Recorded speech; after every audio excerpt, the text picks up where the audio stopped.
there could be trouble. What is your level of concern of a blockade of the Red Sea by the Houthi rebels, opening up another front in the war? What happens? So far, it hasn't happened, might happen, but we take care of things. If something like that happens, we take care of it. The U.S. Navy will keep the oil flowing and protected from piracy. Over 500 million barrels of oil sailed right under the nose of Iran during Project Freedom, and we have bases on the Horn of Africa ready to do their duty. Hegseth testified today that we are in total control of traffic. Our guided missile destroyers, like the USS Mason, continue to sail the seas, and morale on board sky high.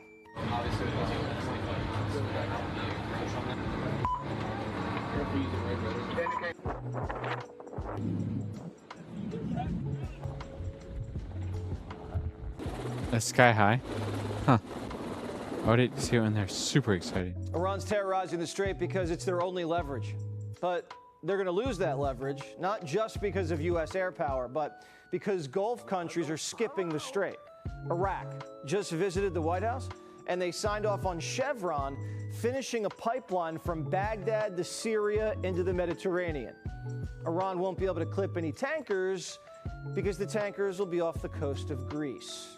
Chevron's also going to drill baby drill in southern Iraq. And ConocoPhillips just took a huge stake in Iraqi oil. Remember Trump said we should have taken the oil? Well, there you go. Starlink is going to start operating in Iraq. Even JP Morgan is going to open a Baghdad branch. Wow. Those deals are worth $60 billion. So we've pulled Iraq, Syria, and Lebanon away from the mullahs. And we're selling the Arabs $2 trillion in AI, plus weapons. Russia and China aren't even in the sandbox. Wow. The president setting the table. And now the Iranian economy is on the brink. We have found the money man for the Ayatollah, and we hope to soon be able to print his $100 million plus properties and show the addresses. Their currency has collapsed. It is at an all-time low. That's terrible for the people there. It's in That's unfortunate. And we think the inflation rate is up. A short-term hurt for long-term Iran sugar daddy, gain, China, better alligator life. I mean, purchases for your for your kids. Venezuela, even worse. For your mistake by Beijing to build their energy supplies off. It sucks right now, roads, now surrounded by pistols. I don't think it gets any better with the IRGC in power. That Iran's about to tap. Their economy's in tatters and their currency's cratering. Yep, they're still shooting, but they can't keep up. Iran is at the weakest point militarily it has ever been in the past decade. Certainly, maybe in 47 years, as they've gathered effectively a terror army. So I acknowledge they still have capabilities, no doubt. But the amount of damage that we've done to them over the course of these series of operations has put them in the worst place they've ever been. The mission's expensive. There's no doubt about it. Yeah. The president argues it is worth the cost. Iran can never have a nuclear weapon, he says, or a military that can jack up U.S. energy prices. Yeah. Hegseth and General Raisin Kane testified on Capitol Hill today to say we have to finish the job. But they need money.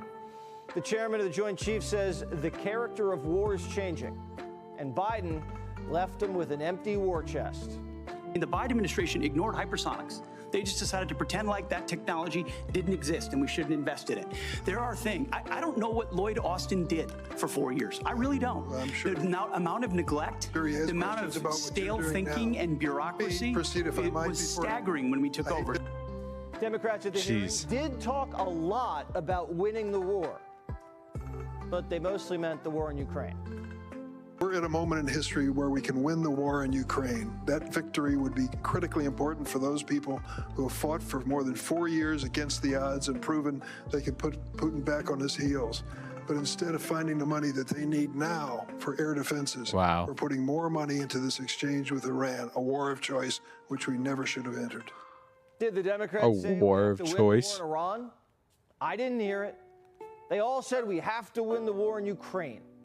Guys, the U.S. is at war now. No one's shooting at Americans in Europe. They're shooting at Americans in the Strait. I appreciate as much as anybody winning a war, but I sit in front of a committee that wants to talk about winning a war that's been going on for 4 years and talks about strategic defeat of a conflict that's been going on for 4 months to prevent Iran from getting a nuclear bomb. I would hope for some perspective in this town of the historic nature of what President Trump is undertaking. Do you want radical Islamists to have a nuclear bomb that can stare down the world? Because I have limited time. I don't understand. You can't answer my question, then I will move on to my next question. Wow. Wow, what a... Oh, my word. How did they get there, dude? How do you get these people into power? Don't want to send money to the Pentagon. Into any kind of, like... They want to give money to Zelensky. Ability to make decisions. The Democrats want to ask these stupid questions so retarded. They don't want to win the war in Iran. Now, it was back and forth all afternoon until Pete finally erupted. You don't have a strategy. You don't have a long-term plan to actually win this war. Win the war. The men and women are going to be able to do it, but they need to have leadership. When will you show leadership? When will you show leadership? Why don't you show some leadership and stand up to your fellow Democrats who won't fund the troops, who stand and play partisan politics while you don't give us the money? You want to stand up here and talk about the troops? You won't show any political courage to actually fund our department because you have Trump derangement syndrome and can't actually commit to anything meaningful. Yeah, they're crazy. That's all to it. They're just absolutely they hate it. They want to see America fall, and they want them to look good about because of what gets them votes. It's so what is disgusting. At stake here is not simply the issue of what's happening in the Straits of Hormuz. There's a very fundamental principle about freedom of navigation, and if that is threatened, then I think the global economy is threatened, and the rules which have underpinned 150 years of international trade and commerce are also threatened. And that cannot be allowed to happen. But as I said, the United States remains open and willing to engage in positive, constructive negotiations and talks, so long as the commitments that are made are kept. And when those commitments are not kept, which is what's happened in this particular case, then there will be consequences. And that has to happen. If these consequences did not exist, then today we would be living in a world where the significant percentage of the energy supply of this region and 20% of the energy supply of the world. This is the last one, guys. We're gonna head out after this. By a nation state, but I by a appreciate rogue you guys regime, watching. Who intends to appropriate that and the right of tolling and controlling that shipping to itself, a right they do not have under any definition of international laws, particularly those that govern maritime transit. It's just that's smart thinking right there. Like, come on, and nobody in this room can honestly say that he's not right. And if people think that's a weak argument, yeah, that's what they said about, other situations around the world. It's like, oh yeah, this is dumb. Like, it doesn't. What are you talking about? Like, and then once it becomes a thing, other people start doing it. Say, well, I got away with it. Why can't we? You cannot let this. You got to set a precedent that this cannot happen, and it's not a small thing. It would jack up prices everywhere. Everybody would start doing it. Why not? There's no consequences.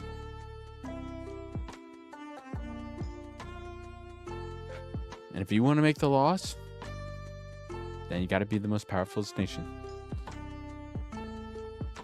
The person that has the weapons and the ability to make things happen are the entity that has the right to do it. It's only common sense. Like, it doesn't have to be the right thing to do. It doesn't have to be the wrong thing to do. It could be anything. And it doesn't have to be the United States, it could be China. But it's not. And it's only common sense and realizing that and be able to say that without being scared of being labeled as an extremist, right, Republican, it's just common sense. What it is what it is. Now, if all these little countries got up together and wanted to take out the United States, I'm sure that could happen. Guess what? If we couldn't take care of it, that's on us. That's like, okay, you guys make the rules now. Like, until that happens, though, it's the United States. We've got the biggest guns, and we've got the ability to make what laws we want to be, implemented, and what we want to happen. We have the ability to interject ourselves into situations that we have no business being in, or sometimes because it benefits the United States, and people have a problem with that. They think it's a bully. They think it's somebody that just does it because they can. No, we do it because it's the right thing to do. Most of the time. Imagine if Iran had that ability. Imagine if China had that ability. Imagine if Russia had that ability to just inflict their will upon the world. It would not look very good. It would not be beneficial to anybody else.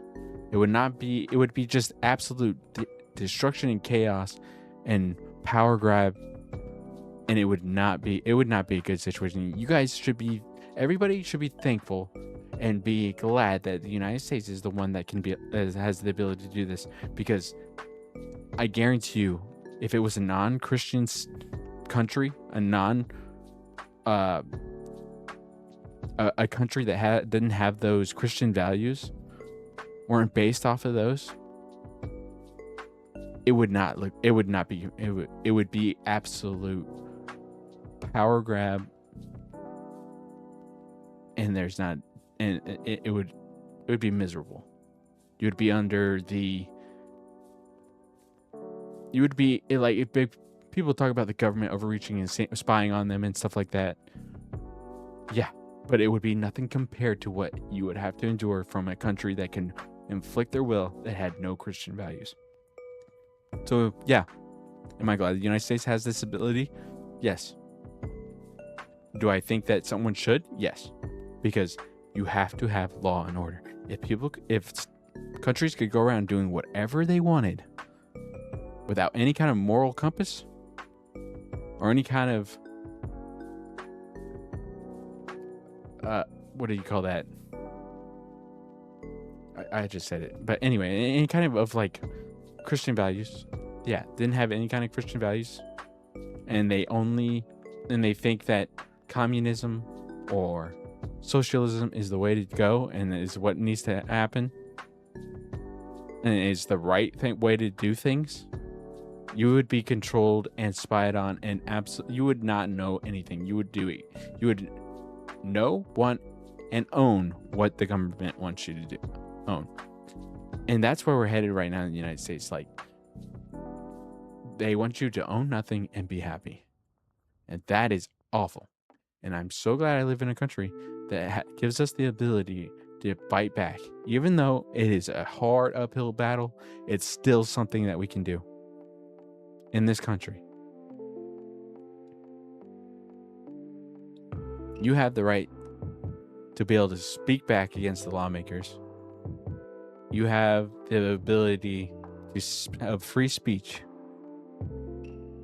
And as long as you have those things, you can change things. It might take forever. It might be a long, drawn-out process. And it might need to be done several times before it gets through. But it's an option. And it is possible. And I think that's why everybody should be happy that the United States has the ability to be able that has that ability. If any country had that ability, they should be thankful for that. But anyway, that's just like realistic and logical, and it's just like, doesn't have to be right, doesn't have to be what you believe in, doesn't have to be something that you like. It is what it is, and that's it. So anyway, that's it. Have a good night. Hope you guys enjoyed the video or the stream. If you could just hit that subscribe or follow button. Thanks, guys. Peace.